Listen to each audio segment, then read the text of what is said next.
Bienvenue sur le podcast des Atypiques Sensibles, un podcast dédié à tous ceux qui n'entrent dans aucune case. Je suis Nadège, coach de vie certifiée spécialisée dans l'accompagnement des atypiques sensibles. Mon objectif au travers de ce podcast est de te permettre de mieux te comprendre et d'oser te montrer tel que tu es. Ensemble, allons faire briller ton unicité. Ici, pas de blabla, mais du peps, de la joie, de la créativité et beaucoup de bienveillance. Si ce podcast te plaît, laisse 5 étoiles et un avis, ça lui permettra de voyager et d'agrandir la communauté des atypiques sensibles. Aujourd'hui, on se retrouve dans ce 4e épisode pour aller parler syndrome de l'imposteur. Alors déjà, on va revenir sur ce que c'est ce syndrome dont on entend régulièrement parler dans le cercle des atypiques sensibles.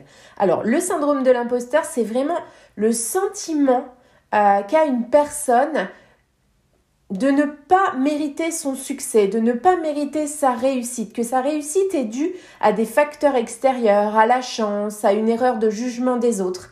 Alors, qu'est-ce que ça provoque, ce syndrome de l'imposteur ? Alors, c'est vraiment lié à un déclenchement de manque de confiance en soi, à une peur constante d'être découvert. Oh là là là là, tout le monde va se rendre compte que je suis un imposteur, une impostrice, et vraiment, ça va être la catastrophe.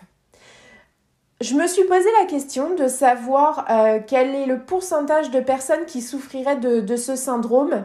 Alors, il n'y a pas de pourcentage exact, mais selon les études que j'ai pu lire, c'est énorme. Entre 70 et 90% des personnes ont pu ressentir au moins une fois dans leur vie le syndrome de l'imposteur. Dans ces études, on dit aussi que ce syndrome de l'imposteur, il est plus fréquent chez certaines tranches de la population, notamment chez les femmes et chez les personnes atypiques, les personnes qui ne correspondent pas à cette norme qu'on idéalise. Il est aussi beaucoup plus fréquent chez les personnes qui vont être atypiques sensibles, notamment chez les hauts potentiels, qui peuvent ressentir un sentiment de pression supplémentaire pour réussir, qui peuvent venir douter de leur capacité à maintenir leur niveau de performance. Et puis chez les hypersensibles, qui peuvent être plus sensibles aux opinions des autres, à leur avis, au regard des autres, et qui finalement vont être plus enclines à douter de leur propre réussite. Je me suis posé la question des ressentis finalement, parce qu'on parle de ce syndrome de l'imposteur, mais qu'est-ce que ressentent les personnes qui en souffrent et en quoi ça peut venir les gêner dans leur quotidien, dans leur vie, dans leur avancée, dans leur évolution professionnelle, etc. Donc, ce que j'ai pu constater, c'est que finalement, ça revenait souvent à un manque de confiance en soi, un sentiment d'incapacité à accepter une réussite. Et puis, on en revient à cette peur d'être découvert parce que finalement, il y a cette anxiété de performance qui revient, et la peur que l'on découvre que c'était exceptionnel, c'était vraiment la chance qui fait qu'on a réussi à ce moment-là. Ça peut venir gêner dans le quotidien parce que finalement, ça empêche de profiter pleinement des succès. Ça force à se concentrer plus sur les échecs que sur les réussites. Donc, on va avoir un biais. On va vraiment prendre à cœur tous les échecs et pas pouvoir être capable d'ouvrir les yeux sur ce qu'on fait bien. Ça peut aussi empêcher de prendre des risques, empêcher de se mettre au défi, d'aller vraiment affronter de nouveaux défis, ce qui peut vraiment limiter le potentiel de développement personnel et professionnel d'une personne.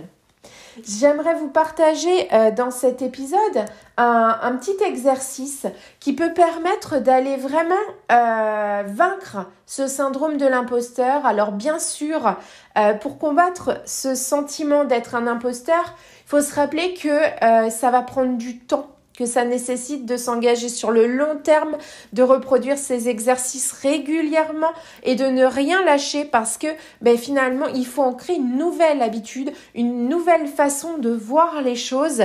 Donc, on va aller changer de regard grâce à différents petits trucs que je vous partage tout de suite. La première des choses, ça va être d'écrire une liste de nos réussites, de nos réalisations et y compris les petites victoires quotidiennes. Alors ça va être vraiment de peut-être prendre un pot de confiture tout simplement et chaque jour de se prendre 5 minutes pour noter sur une petite bandelette de papier une de nos plus grandes réussites de la journée. Et on va rouler ce petit papier, on va le mettre dans le pot. Et on va prendre aussi le temps de célébrer ses réalisations, célébrer ses réussites de façon quotidienne. Chaque jour, parce qu'on a réussi à faire telle ou telle chose, on va venir se féliciter et célébrer cette réalisation. Ça peut prendre quelques secondes. Simplement, on peut se mettre une musique de célébration et se dire je prends 3-4 minutes pour me booster avec cette musique qui me fait du bien. Ensuite, on va aller reconnaître les contributions des autres à notre réussite et comment leur soutien nous a aidés à atteindre nos objectifs. C'est finalement aussi important d'aller voir que les autres sont venus contribuer à notre réussite et pas nous juger, pas nous empêcher, pas nous dire « Ah, mais tu ne sais pas faire ».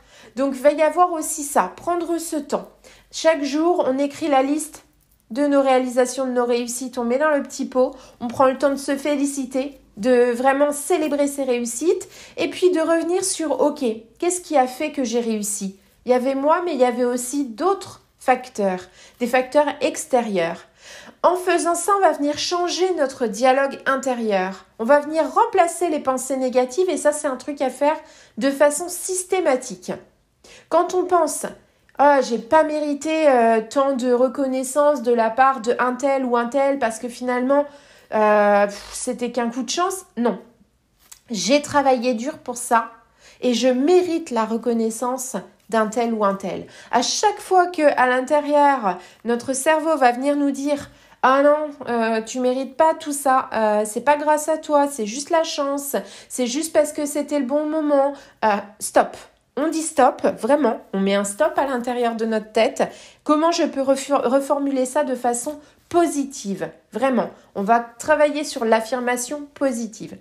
Et puis, on a parlé tout à l'heure de célébrer notre réussite seule, mais il est important aussi de prendre du temps pour célébrer avec les personnes qui nous sont proches, avec les personnes qui nous ont aidés à obtenir cette réussite et de profiter ensemble parce qu'il est bien connu que le bonheur partagé se multiplie. Donc, autant faire comme ça. Et finalement, le dernier petit truc, ça va être de prendre le temps de se reposer parce que la fatigue vient nous amener aussi des émotions désagréables, des émotions qui viennent perturber notre système de pensée. Donc, il est important de penser à se reposer physiquement, dormir, émotionnellement, penser à aller exprimer nos émotions, leur faire de la place. Et intellectuellement, c'est-à-dire qu'on a le droit de prendre des temps de rien du tout, des temps pour se décontracter le cerveau, des temps où on regarde des séries débiles, où on regarde des vidéos qui nous font rire sur Internet et où on déconnecte le mental. C'est important de prendre en compte les différents types de fatigue.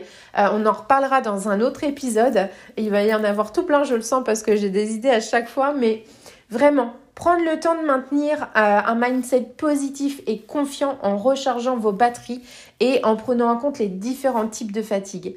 Voilà, c'était ce que j'avais envie de vous partager sur le syndrome de l'imposteur. J'espère que ces différents petits exercices, petits tips vous permettront de vaincre ce satané syndrome et de profiter de votre vie. On se retrouve très vite pour un nouvel épisode. Si tu as aimé cet épisode, n'hésite pas à laisser 5 étoiles, laisser un avis, le partager pour lui permettre de voyager et de toucher encore plus d'atypiques sensibles. À très bientôt!